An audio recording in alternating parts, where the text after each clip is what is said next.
to this overview of Chief Financial Officer Services and how CFO service relates to the financial forecasting package that has been developed by ESS BIZTOOls to assist with the delivery of virtual Chief Financial Officer services to SME clients. ESS BIZTOOls packages support for the delivery of financial, commercial, management, accounting, advisory services to SMEs, in addition to compliance services relating to the preparation of the taxation return, which you will be doing with other resources, but obviously they're part of the service delivery that accountants are making.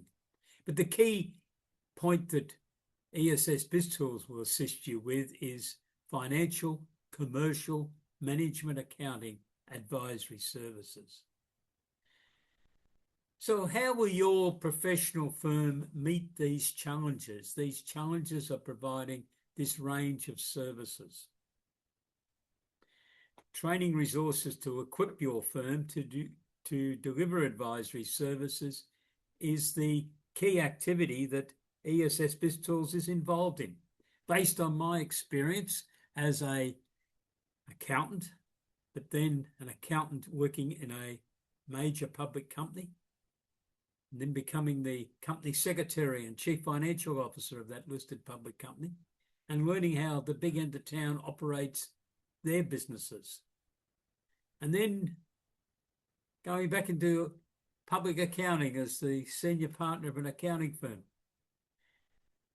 And then being introduced to the concepts that the Financial Management Research Centre were commissioned by the Institute of Chartered Accountants and the Australian Society of Accountants, now the CPAs, to introduce for accountants 42 years ago, because the Institute and the Australian Society of Accountants were concerned that long ago that accountancy firms servicing SMEs were not delivering the total package of services that were required.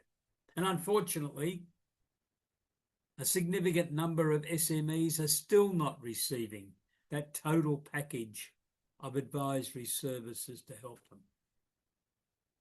So we see our role as being the provider of those services, developing the information, documenting it, utilising my background skills and other people's who are our affiliates' background skills to produce a range of resources that you can use to assist your clients.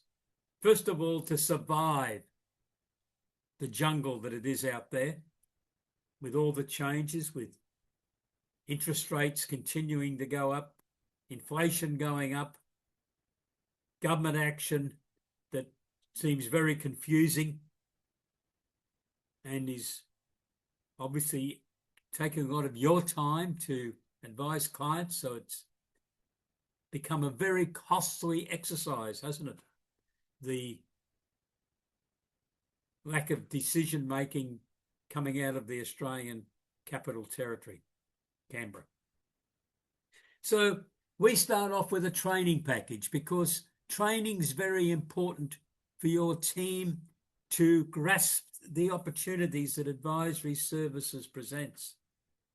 There's 13 modules in the Business Advisory Services Firm Training, and I've listed what they are on the screen. Let me just go through a few of the major items. Obviously, the introduction looks at a bit of the history and goes back to that 42 years ago when that very courageous decision was made by the University of New England and the Institute of Chartered Accountants and the Australian Society of Accountants to launch the Financial Management Research Centre, which were the pioneers in the development of the concept that accountants should be doing far more work than just taxation advice and the preparation of taxation returns. We then looked at getting organised, offering business advisory services, the all-important team training, and developing the concept that you can have champions within your firm on various aspects. One of them might be in the chief financial officers, but it could be debtors. It could be in predictive accounting reports. It could be in analysis of financial data, the key performance indicators or the business metrics.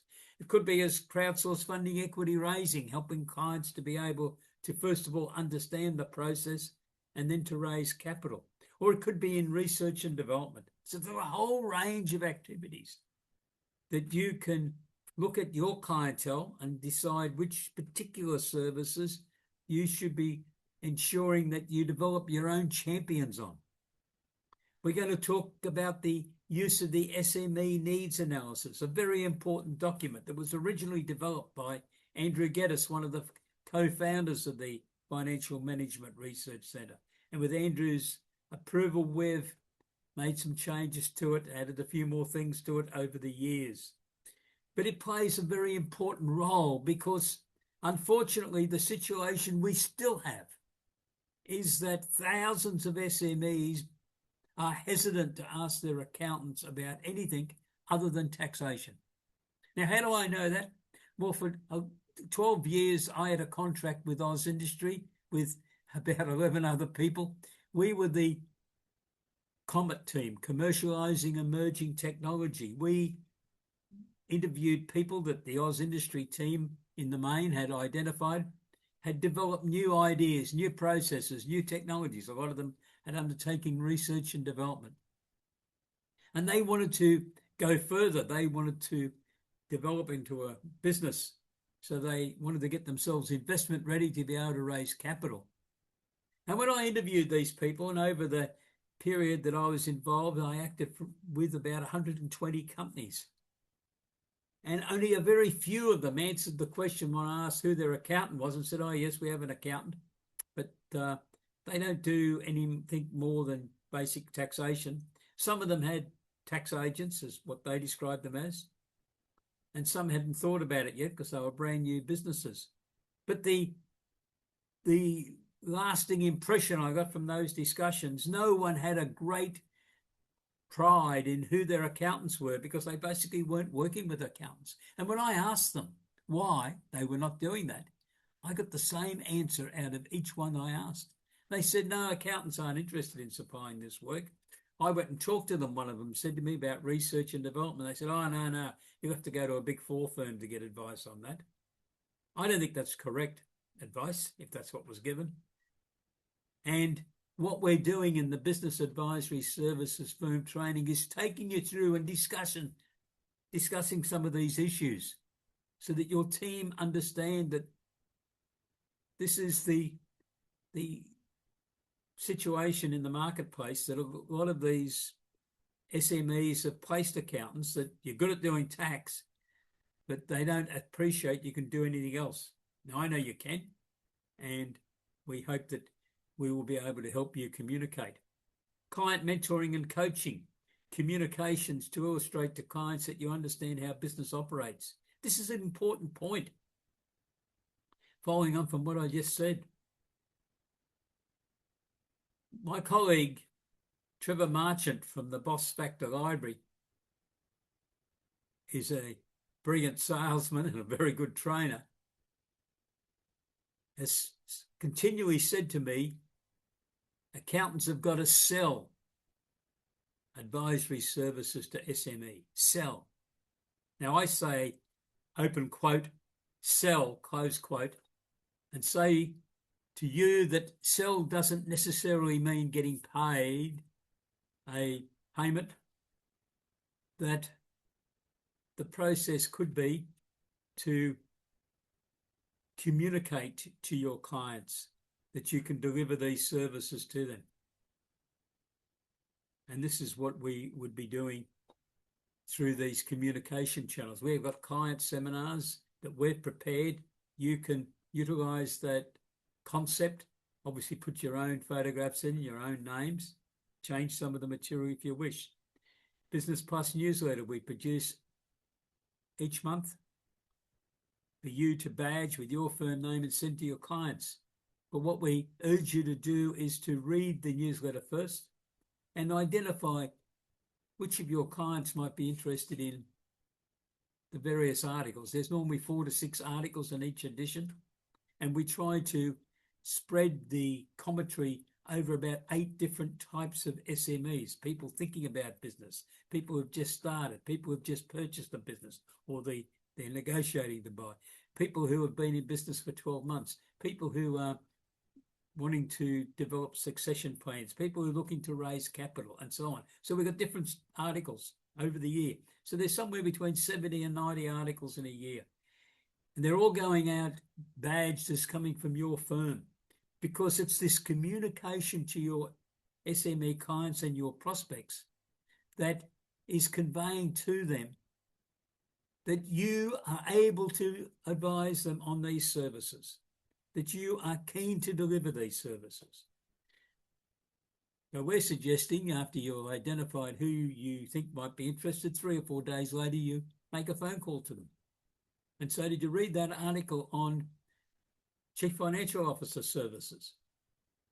We talked about that we could provide an upgraded role to your firm because you should be doing monthly accounting and we should be preparing reports, comparing actual performance against the original budgets.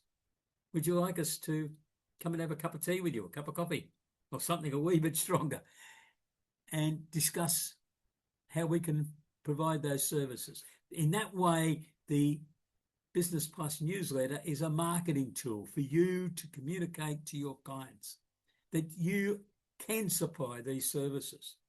And this is what Trevor Marchant calls the selling process. Sure, at the end of this, hopefully the client is going to pay you, but it's selling to your client that you have the ability, the team, the vision, and the enthusiasm to be able to deliver these services to them. And we have members' webinars. Over a year, we present 30 separate members' webinars that you can attend any of them if you wish. Now, they're divided into our 3 main sections: starter package, advanced package, and financial forecasting package, which is where the Chief Financial Officer Services package is located. But if you want to go, or you want your team members to go and have a look at the training packages for material that we allocate to the starter package, you're most welcome to go. No extra charge, just go along and see it. And that's good training for some of your younger accountants, because they'll see the very beginning of this process: starting a business, buying a business, introduction to research and development, debtors management, setting up systems. That's all the very important information that we go through in the starter package. And then we have the promotional material. Each week we produce Business Insights. That's a 1-page article, which is talking about some of the things we've just talked about: research and development introduction, raising capital, crowdsource funding, equity raising, budgets, cash flow forecasts, comparing them back. Just simple article on one subject at a time, which you send out to your clients. Got your name on it, your reply. If they've got questions, they should be sending them back to you. And the whole emphasis is in assisting to convey to them, again, this real connection that you are able to supply a wider range of services to them than what you're doing at present. We've talked about the Business Plus newsletter, and I've already told you about the client seminars. So now we're going to go onto our website, and I'll be able to share with you the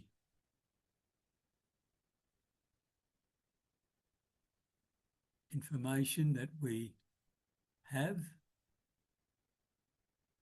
that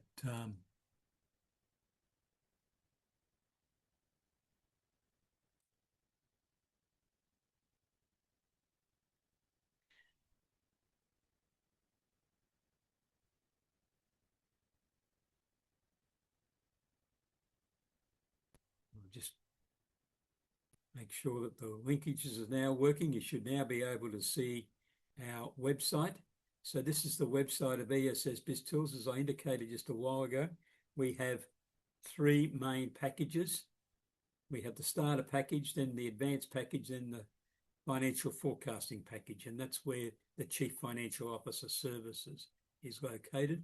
So I'm going to bring up the CFO services. On the left-hand side is a full list of the various product packages. There's currently 30 of those. We are increasing that by at least 10 a year of additional packages on the overall system. So when you go onto the site, there's some explanatory material, and then you can download the content. This is the Chief Financial Officer Services package. Each of our packages has a procedure control form.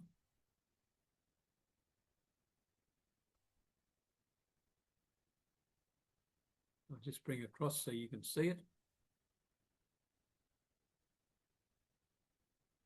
You would fill in the procedure control form. This is an internal form, but obviously you should put your client's name on it, who's responsible for it, the date. And it's got a list then of the key material contained in here. So there's a whole range of material. We always have quotation and proposals very early in the piece because that's very important. This is where the sell concept comes in, of course. But when we first started this process 26 years ago, we found that a significant number of accounting firms were not issuing quotations in those days. They'll just go ahead and doing the work and send the invoice. I don't think that was good practice for just the preparation of an annual set of accounts and a tax return. And it definitely was not good practice for advisory services type work, which the client's not used to. Advisory services work can be more expensive. And invariably, the consultants, accountants who are undertaking this work, including myself, are looking for progress payments. So it's a very good idea to make sure you've spelled all this out to your client up front. They know that this project is going to cost $8,000 and that you're going to build them in with $3,000 in the first claim, $3,000 in the second claim, and $2,000 in the third claim. And these will be the trigger events that when you raise those progress claims, you spell that out to them. Obviously, if the client's got any questions, I will discuss them with you at that stage. So we've divided this into steps. So the steps 1 to 8 relate to the quotation, a bit of preamble, and then the briefing material. And then we go through the key aspects of what we're talking about: audit, taxation, capital expenditure, etc.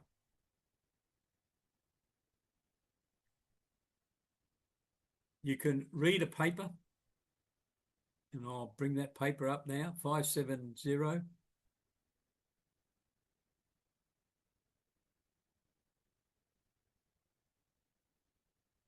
Which is now on your screen.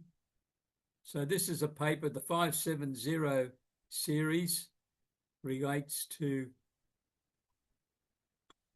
material we've developed just for accountants. So this goes through and gives you a summary of the process. We have a list of services that you could provide. So we'll bring up that form. It's called BAS, Business Advisory Services.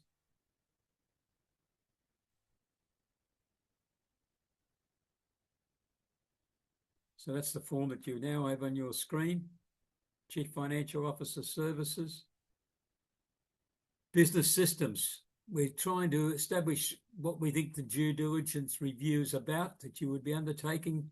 I think you need to know 1 inch wide about your clients, but a mile deep. You need to dig down to understand all aspects of the business if you are going to be able to perform a Chief Financial Officer role. You need to review the internal control system. Is it operating? Is it functioning properly?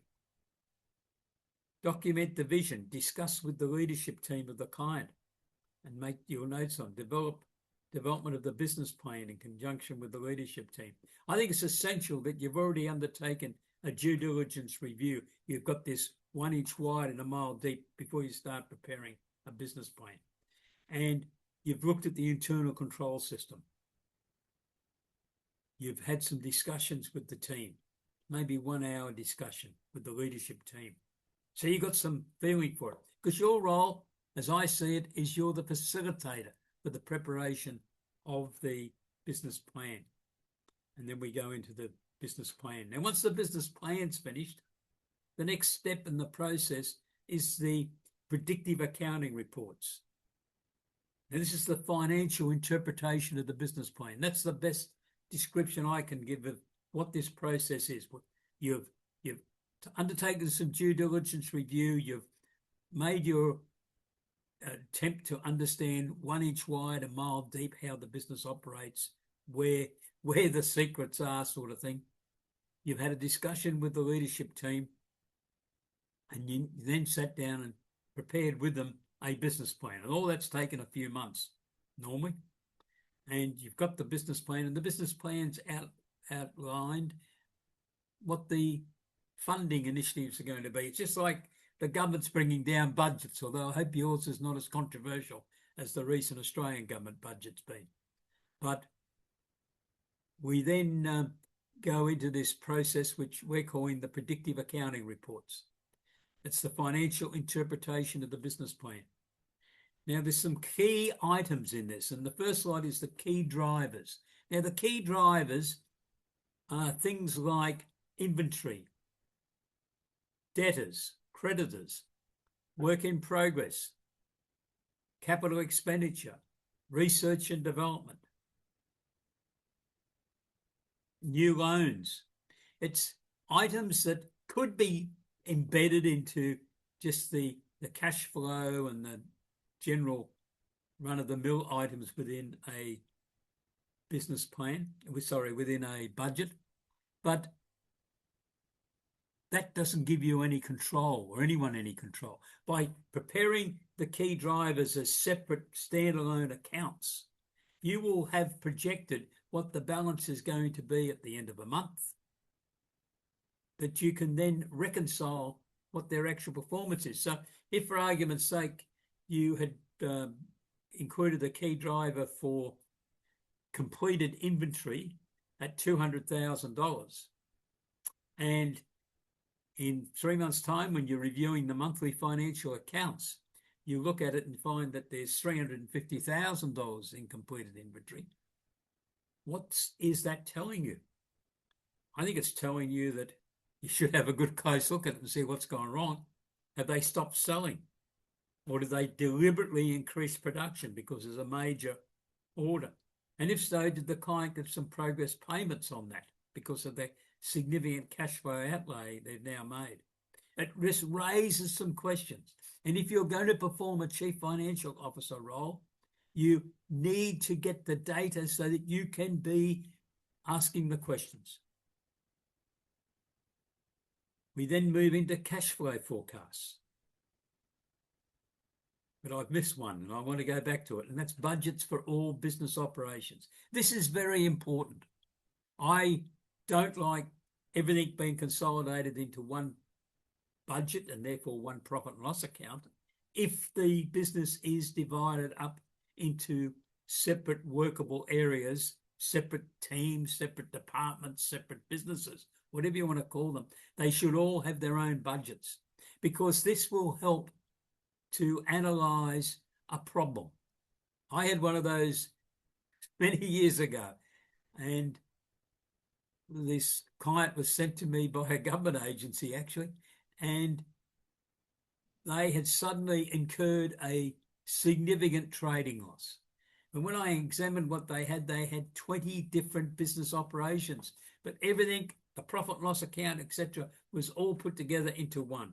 Thankfully, the bookkeeper had kept the sales invoices separate for the 20 operations.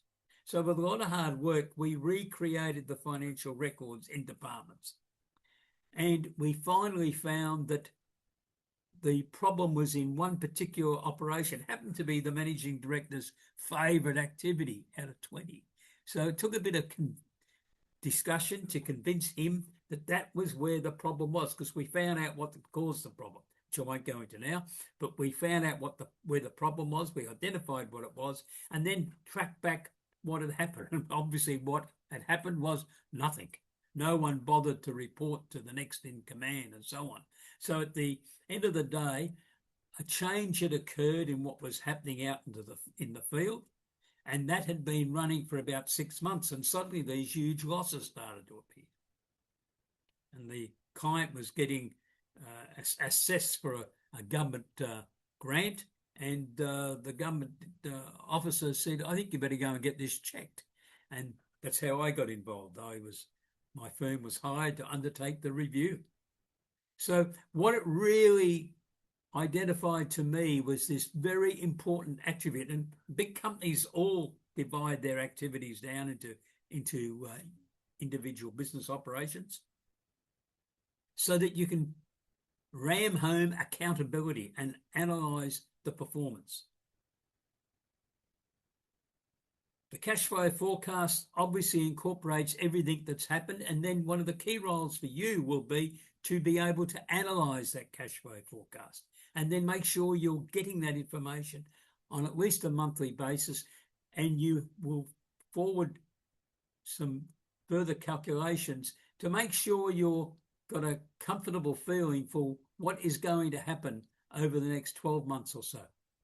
Does the client need to be planning to raise some extra funds at some stage? Should they be thinking of trying to raise capital as a crowdsourced funding equity raising company, or a Section 708 of the Corporations Act, or go and talk to some venture capitalists? There are plenty of opportunities these days, but your clients need to be forewarned. So one of the key roles for the Chief Financial Officer in this type of function is to be the storyteller, to be able to communicate to the leadership team. This is the strategy that's been developed. We've sat down and we've worked together and we've developed the business plan, which you as the leadership team have all signed off on. And they say, yeah, we've done that. And here is the predictive accounting reports, the individual budgets. Are you happy with them? You've got 10 business operations. There's 10 budget forecasts there. Is there questions? We're then going to move into the key drivers so people can look at where the money is going to be invested and ask questions. And obviously we're going to be looking at, in effect, what you're budgeting for debtors days outstanding, a very important figure. And so if we've done the debtors days outstanding, we've said in conjunction with the leadership team, well, overall we'll budget for 35 days. That needs to be monitored, because if it blows out to 45 days or 55 days or whatever, it's going to blow the cash flow forecaster. So this is where you need to be able to communicate all this. You can write reports, but then you need also to be able to present it in a verbal fashion so that the leadership team really understand it. Don't talk down to them, but be patient and make sure that they are understanding what you're saying. And at the end of that, of course, we've got the predictive balance sheets. And so the great role you can play wearing on your storyteller cap is to be able to say, based on the business plan, this is how we believe these 10 activities are going to perform. This is the cash flow forecast. And in 3 years' time, we project this is what your company is going to look like from a financial point of view. Are you happy with that? Do you want to revisit that? Do you want to go back to the business planning process and make some changes? It may not be good enough. It may not be exciting enough. It may not reach the targets that the client wanted to achieve. And that's what this process is all about. And then your role as the Chief Financial Officer is to ensure that this ongoing monitoring and referring back to the leadership team is carried out on a monthly basis. Another very important role in all this is reporting on what we call the 52-week business enhancement system. Very important. And this is built around a concept that businesses generally in Australia operate for 52 weeks of the year. Now, some might have 3 or 4 weeks off at one stage, and if they're in the ski areas, well, they go into some sort of recess for a period of time. But the average business operates 52 weeks of the year. What are the systems like? Review them. What's happening daily? businesses operated, what happens today. So sit down with your clients and decide what key information does the leadership team, in particular the CEO, need on a daily basis. It might be number of customers today, the average spend, the total revenue, or it could be a yield type figure that's required. It could be some other key description that the team understands that they want to know each day. Okay, so there's a daily report, and that should flow into a daily meeting, not 2 hours, 5 to 10 minutes. What went wrong yesterday? Is there something we've got to get fixed? And we'll go and do it now, and we'll have a further, more formal meeting at the end of the week. Big businesses prepare weekly performance and profitability reports for each of the operations. So if you had 10 operations, you could get 10 results. The key to that is finding out very quickly if there's been something that wasn't expected occurred. So in other words, you might look at gross profits. Your gross profit percentage for this particular activity is expected to be 37%. That's what the budget says. That's what everything's gone into. And you prepared a weekly report and it comes through at 28%. Well, that 9% means a lot of money, that variation. The quicker that is highlighted, the better. So that you report that back to the leadership team, who then would be organising someone or a group of them to go and investigate that, to see what went wrong, what caused that problem to occur. This is how the big end of town operate their businesses. And more, if SMEs are going to survive and thrive, they need to adopt some of these policies. But they cannot do it in the main. They cannot do it unless they've got strong accounting input to help them.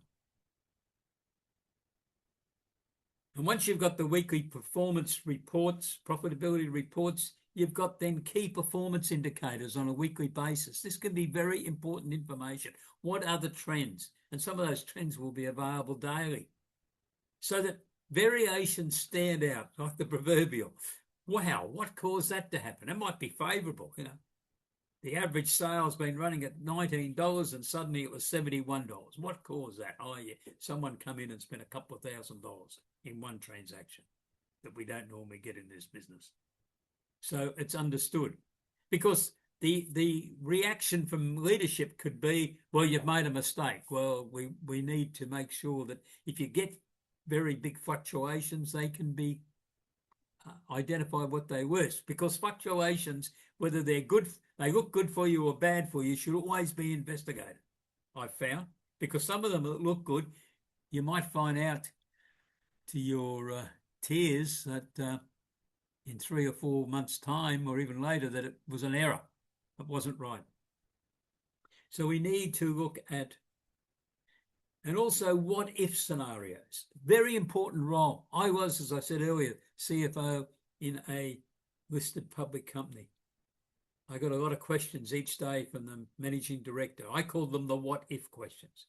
Pete, what if we did this? What if we changed that? Now, what are these things related to costing exercises? Costing is very important for your clients, but how often as an accountant do you get involved in looking at how your client's currently doing something, and then the client's saying to you, if we change this, change that, that product's now going to be suitable to go to the United States market instead of it going to some other market that's not prepared to pay as much money. So what do we need? What's it going to cost us to make the changes to suit the United States market? And we need to tell that to the sales department. In other words, well-run businesses don't just let the salesman make a decision where they pluck a figure out of the air and say, oh, yeah, if we get an extra $5, we're laughing. They might not be laughing because there can be other costs involved. So it's this type of work that really comes into this overall equation of being a role for the Chief Financial Officer. I hope that that has given you an overview of what some of those activities can be, and we will then be able to take those services further as part of your duties. Now, the Chief Financial Officer package is part of the financial forecasting package, our big package, which will assist you to be able to deliver these services. We have a big promotion on at present whereby we're offering a 60% discount, not just because we felt like being generous. We are very conscious of the problems that are going on in the small business arena around Australia at present. High inflation, high interest rates, a lot of uncertainty now about what's going on with federal government action towards SMEs. Your SME clients need assistance. Now, they need assistance in the taxation areas. We acknowledge that, but they also need assistance in the management of their businesses. So the 60% discount offer which we have is available until the 30th of June to convince accountants who haven't started before in advisory services that these are the sort of activities that I believe, and so do a lot of other people believe, you can be involved in and probably should be involved in. You do have to sell the idea to your clients, and that gets back to this communication, utilising things like our Business Plus newsletters once a month and our promotional one-page communication, Business Insights, each week. It's part of the communication to your clients that, yes, you can supply this range of services to them. So to access our offer of a 60% discount, please go to our website, www.essbiztools.com.au, click on Packages and Pricing, and then you can see the package where the Chief Financial Officer is the financial forecasting package. Click on that and you can make your subscription from there. So I'm just going to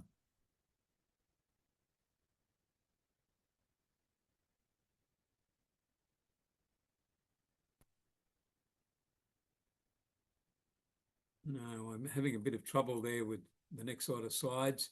So that's the operation. I hope that helps you. Thank you very much and have a great day. Goodbye.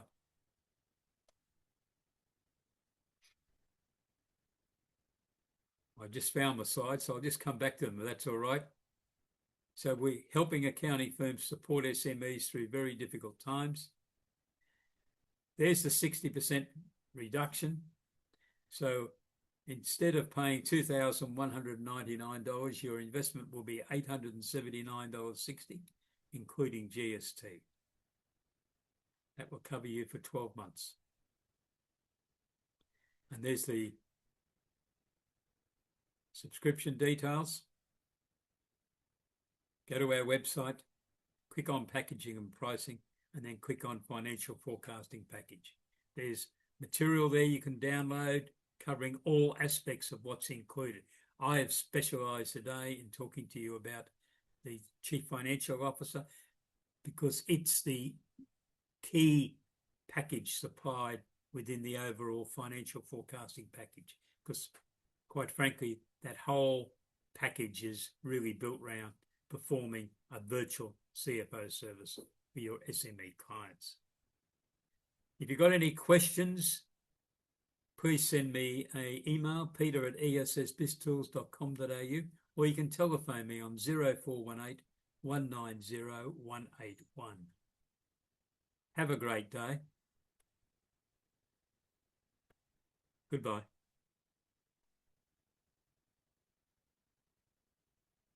And I look forward to hearing from you.